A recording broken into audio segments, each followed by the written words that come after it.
Hello and welcome. Today we're diving deep into a condition that affects the kidneys, membranous nephropathy. This is a serious autoimmune disorder that can significantly impact kidney function, and we're here to break down everything you need to know, from causes to treatments, in a clear and understandable way. So, what causes membranous nephropathy? In most cases, it's considered idiopathic, meaning the exact cause is unknown. However, we do know that it's an autoimmune disease, where the body's immune system mistakenly attacks its own kidney tissues. In other cases, membranous nephropathy can be secondary, meaning it's triggered by another underlying condition. These include certain infections like hepatitis B or C, autoimmune diseases like lupus or rheumatoid arthritis, certain cancers, and even some medications, such as nonsteroidal anti-inflammatory drugs or gold. Identifying the underlying cause, if present, is crucial for effective treatment. Let's talk about what happens inside the kidney when membranous nephropathy strikes. The glomeruli, tiny filters in your kidneys responsible for cleaning your blood, become the target.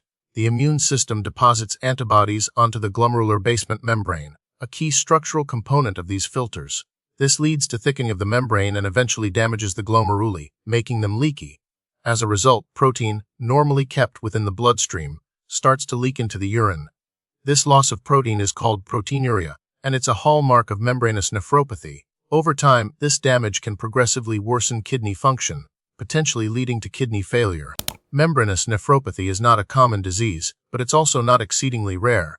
It accounts for a significant portion of adult cases of nephrotic syndrome, a condition characterized by high levels of protein in the urine, low levels of protein in the blood, swelling, and high cholesterol. It's estimated to affect between 10 and 20 people per million each year, with men being more commonly affected than women. While it can occur at any age, it's most frequently diagnosed in individuals between 30 and 60 years old. The signs and symptoms of membranous nephropathy can vary from person to person. Many people initially experience no noticeable symptoms, and the condition may be detected during routine blood or urine tests. As the disease progresses, common symptoms include swelling, particularly in the ankles, feet, and around the eyes due to fluid retention. Patients may also notice foamy urine, a sign of significant protein loss. Fatigue, weight gain from fluid retention, and loss of appetite can also occur. In severe cases, complications such as blood clots and increased risk of infections may arise. Diagnosing membranous nephropathy usually involves a combination of tests. A urine test will be performed to check for proteinuria. Blood tests will assess kidney function and levels of protein in the blood. However, the definitive diagnosis relies on a kidney biopsy. During this procedure, a small sample of kidney tissue is extracted and examined under a microscope. The characteristic thickening of the glomerular basement membrane and the presence of antibody deposits confirm the diagnosis. Special staining techniques and electron microscopy can further aid in identifying the specific antibodies involved.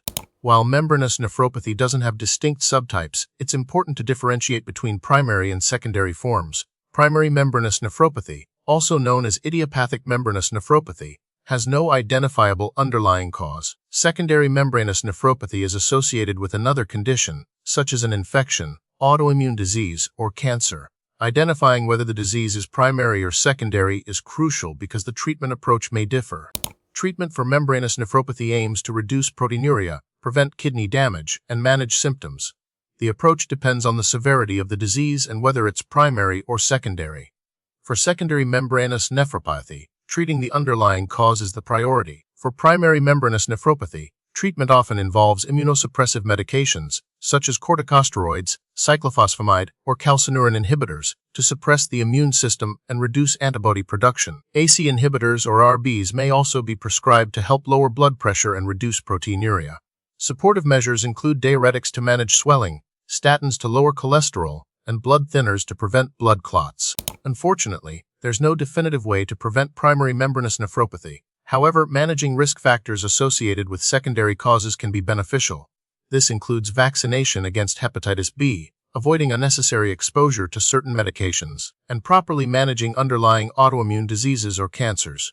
Regular check-ups and monitoring of kidney function are essential, especially for individuals with known risk factors. The prognosis for membranous nephropathy varies. Some individuals experience spontaneous remission, where the disease resolves on its own. However, many others require treatment to prevent disease progression. Without treatment, a significant proportion of patients can develop end-stage kidney disease, requiring dialysis or kidney transplantation.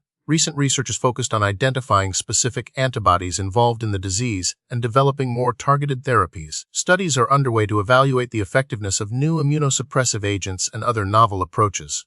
Advances in diagnostic techniques are also allowing for earlier detection and more personalized treatment strategies. These ongoing efforts offer hope for improved outcomes for individuals with membranous nephropathy.